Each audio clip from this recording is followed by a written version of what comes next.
S99 TV news గత budget లో నిధులు కేటాయించి ఒక్క రూపాయి కూడా ఖర్చు చేయని పథకాలకు ఈ బడ్జెట్ లో మళ్లీ నిధులు కేటాయిస్తే ప్రజలు ఎలా నమ్ముతారు? రాజీవ్ యువ వికాసం పథకానికి గత బడ్జెట్ లో 6,000 కోట్ల కేటాయించి ఒక్క రూపాయి కూడా ఖర్చు చేయలేదు.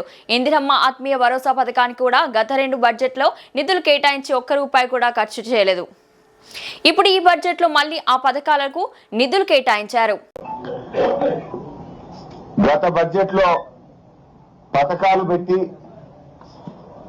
నిధులు ఖర్చు చేయని పథకాలకు తిరిగి మళ్ళీ ఇది ఈ బడ్జెట్ లో కూడా అవే పథకాలు, అదే నామస్మరణ, అదే కేటాయింపు. ఎట్లా నమ్మాలి? పోయిన బడ్జెట్ లో రాజీవ్ యువ వికాసానికి 6,000 కోట్లు పెట్టామన్నారు, 6 పైసలు కూడా ఖర్చు పెట్టలేదు. మళ్ళీ ఈ బడ్జెట్ ప్రసంగంలో మళ్ళీ అదే రాజీవ్ యువ వికాసం పథకం గురించి ఏదో గొప్పగా చెప్పారు. పోయిన బడ్జెట్ లో చెప్పారు, బల్లెలు కొట్టారు, 6 పైసలు ఖర్చు పెట్టలే. తిరిగి మళ్ళీ అదే పాట పాడింది ఈ బడ్జెట్ లో. అట్లా ఇందిరమ్మ ఆత్మీయ భరోసా 24-25 బడ్జెట్ లో పెట్టిండ్రు, 25-26 బడ్జెట్ లో పెట్టిండ్రు, ఒక్క రూపాయి ఇవ్వలేదు, ఒక్క పైసా కూలీలకు అందలేదు. మళ్ళీ ఈ బడ్జెట్ లో అదే చదివిండు బట్టి. అంటే నీ బడ్జెట్ కో శాంటిటీ లేదు.